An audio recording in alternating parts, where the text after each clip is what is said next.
Welcome to Trashmagination, a podcast about reimagining trash. I'm Carla Brown.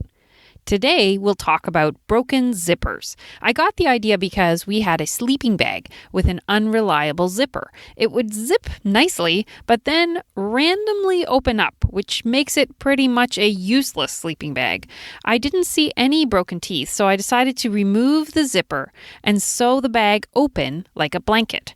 My son loves sleeping in sleeping bags, so he wanted it for his bed, and I was left with a very long purple zipper that could not be put into another project because it was unreliable, so I researched what to do with broken zippers. First, here are some fun facts about zippers.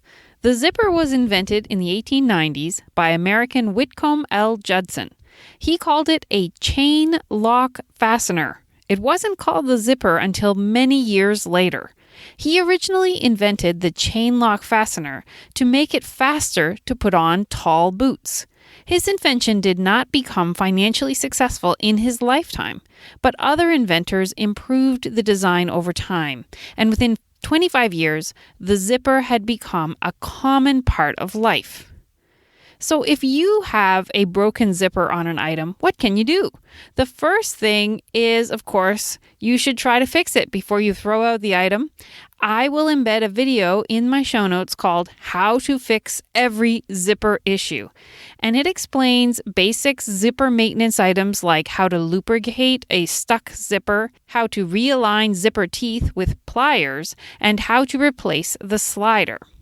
But if none of that works, many people will toss the item if they don't have the sewing skills or time to replace the zipper. I hope that by listening to this episode, you might be inspired to salvage the zipper for use in fun art projects. Get acquainted with your seam ripper. Maybe the item will work fine when you cut out the zipper, like my son's sleeping bag. Maybe you can replace the zipper with Velcro. If you would like to find a new use for a broken zipper, here are the stories of some zipper artists who will make you rejoice when you get a broken zipper. Many artists incorporate zippers into their art. A lot of this art is functional or craft pieces, such as jewelry or pencil cases. Other people incorporate zippers into their fine art pieces. To see many great examples, check out the Pinterest board I made about zippers. Zippers tend to be either metallic, either gold or silver, or they can be made of plastic. They come in many sizes, from very tiny teeth on a zipper for a pair of pants to gigantic teeth for a sleeping bag or winter coat. Each type of zipper gives a different look to a piece of art. The first zipper artist I found was Odile Gova. Her pieces mostly use zippers with shiny metal teeth. She makes leaves, flowers, spirals, hearts, abstract shapes, animals, and birds. Odile's technique is to use zippers wrapped around wool felt. The metal teeth look like shiny seed beads. If I wanted to have seed beads around the edge of an art piece, this would be a great idea because I could likely sew on the zipper a lot faster than sewing individual seed beads. Aleksandra Janik makes ornate pieces that incorporate both zippers and seed beads, along with lace scraps, ceramics, and many other materials. Aleksandra was already an expert in lace or tatting, and she noticed that the zippers were a great base for her lacy forms. Petrell strings the zippers back and forth or in spirals to make colorful images. They look like tiny mosaic tiles. For example, over the holidays, she made reindeer and a snowman. Janet specifies on her website that she uses broken zippers in her work. She started when she was in the 4-H club when she was a kid, and her mom, Donna Jean, loved the idea so much that she started to make her own zipper art. She made many pieces for 20 years, and when she passed, Janet inherited her giant zipper collection, so now she makes zipper art. I particularly love a piece made by Janet's mom called lupins, which is one of my favorite flowers. Susan Moore makes bridal bouquets from zipper flowers. She customizes them to the color palette of the wedding. Her roses are really quite realistic looking, with many layers of zippered petals folding in on each other. Kate Cusack makes sculptural asymmetrical necklaces from zippers.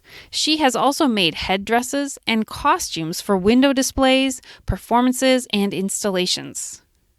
Hirotoshi Ito makes sculptures that look like rocks with zippers on them. It looks like the zipper is opening up and you can see inside the rock. Items inside the rock could be smaller pebbles, seashells, coins, acorns, and even what looks like the inside of a mouth with teeth. I am amazed how the zipper is his way of revealing a surprise in the work, and I really have no idea how he makes this look so realistic. Elizabeth Morisette sews zippers around and around each other to make basket-like shapes. She makes lots of these basket-like shapes from other materials, not just zippers, including pencil stubs and metal bottle caps. Another artist who coils zippers to make shapes is Susie Colquitt, and her pieces look like coral reef. After looking at all this zipper art, I looked carefully at my own zipper collection. I really only had that one broken zipper. All my other zippers were new or in good shape because I had removed them from broken items, but the zipper themselves were still really good. And most of my zippers were plastic with tiny teeth. I didn't have many of those shiny metallic ones like other artists had used. The first item I decided to make was a dragonfly. I followed the instructions from a video by a company that makes something called zipper tape, which is like the strip of ribbon with the zipper teeth on it, but no pull tab. They put the dragonfly together with a glue gun. Now, my dragonfly was somewhat different than their suggestions. I sewed my dragonfly components with a needle and thread because I think items made with glue tend to break. And I also put wool shapes in the wings to help the zipper hold its shape better. And I also used, of course, my broken zipper rather than their new zipper tape.